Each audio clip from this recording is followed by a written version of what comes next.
One of the big sticking points in the mega bill in Congress right now involves Medicaid, that millions of Americans rely on for health coverage. The bill includes work requirements for recipients of Medicaid. Some conservatives on the Hill think those changes to Medicaid would not go far enough. They're calling for deeper cuts and for states to take on more of the cost of Medicaid themselves. Joining us now is the governor of Delaware, Meyer, a Democrat who opposes these changes to Medicaid. Governor Meyer, thank you so much for being here.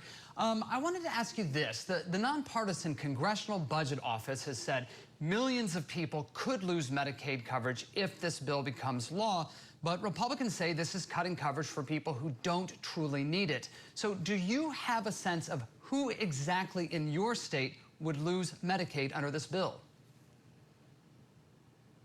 Patrick, thank you for having me on this morning. Listen, we have a healthcare system in Delaware and really across the country that's sick right now. It's one of the big reasons I was elected. My wife is an emergency room physician. She sees it every day. And this mega bill, right, you're asking who's it going to take, who's it going to actually impact? It's going to impact the poor and most vulnerable who have access to Medicaid today, doing everything they can, the feds are, to cut corners and cut pennies so that they can give a tax cut to the wealthiest. And it really goes to the heart of who we are as Americans. What do we want our country to be? What do we want our communities to be? And one other thing is that the perception that we're cutting certain people off from health care because they don't work or because they don't have legal status in this country or for whatever reason, that's not really accurate. What we're doing, they're still going to go to the emergency room. There are rules, EMTALA.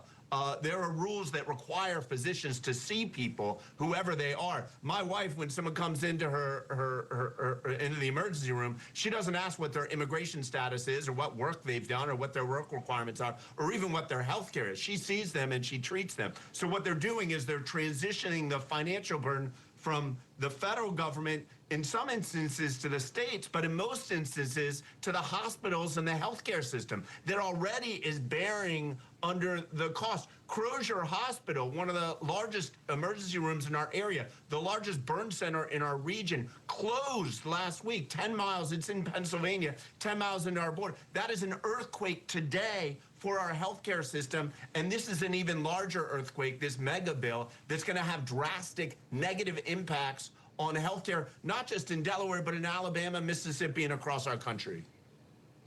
Governor, when it comes to requiring people to work in order to get Medicaid, I think to a lot of people that would sound like a reasonable thing. If you're able to work, if you can work, why not require work in order to get Medicaid? What's wrong with that?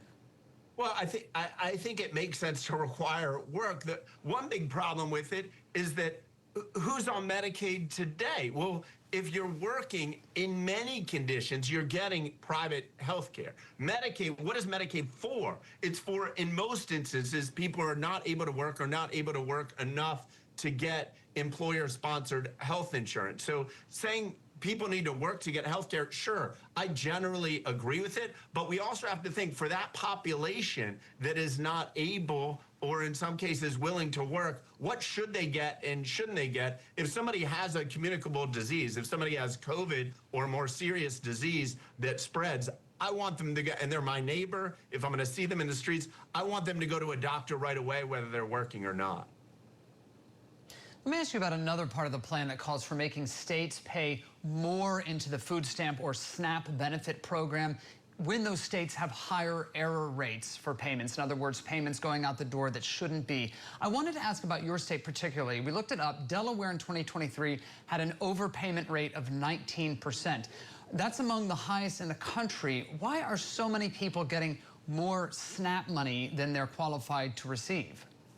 Well, I wasn't governor then. I'm in my 112th day now. So it's a problem we're working on. I actually have a degree in computer science. I think a lot of it is streamlining through technology. I think it's an important thing to do. And it's one of the things that we're certainly very open and happy to work with the federal government to make sure we're getting the benefit to those that actually deserve them and getting the right amount of benefit to those that deserve it.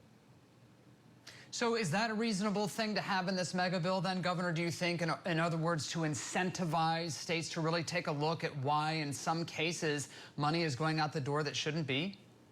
Yeah, I don't think we need the incentive. We're working hard on it. Like many programs, there's a state and federal match, which is plenty incentive enough for us to get it right. Often incentive programs for bureaucracies like this don't necessarily work. Our attention is on it today to make sure we get it right for people, and we're making cuts and making government more efficient in a variety of ways. What it will do is it'll take issues between the state and federal government, and the big losers will not be states or will not be the federal government, but it will be individuals, and some of the most vulnerable individuals in our society. Listen, it comes down to this for me. We are in an incredibly prosperous time. We're living in an America in the 21st century where you can do extraordinary things. We need to start acting like the developed first world country we are and not cut benefits, look for every way to cut corners to hurt the most vulnerable while we're giving incredible benefits to billionaires who, in some sense, have the president's ear right now. We have to make sure that this is truly an equal society where everybody has a shot, and trying to cut people's food stamp benefits here and there based on the behavior of certain government officials is not the way to do that. And Governor, briefly, if this bill becomes law, what do you do? Do you file a lawsuit? What's your next move? Well, it's very early on. We don't like to speculate. My understanding is it's early on in the negotiation process. There's a House version.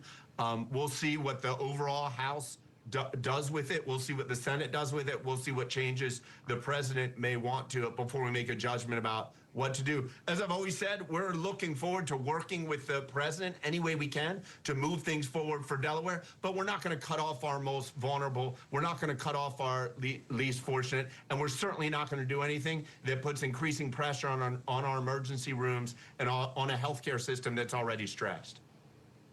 All right, Governor Matt Meyer, Democrat of Delaware. Governor Meyer, thank you so much for joining us and sharing your perspective. We appreciate it.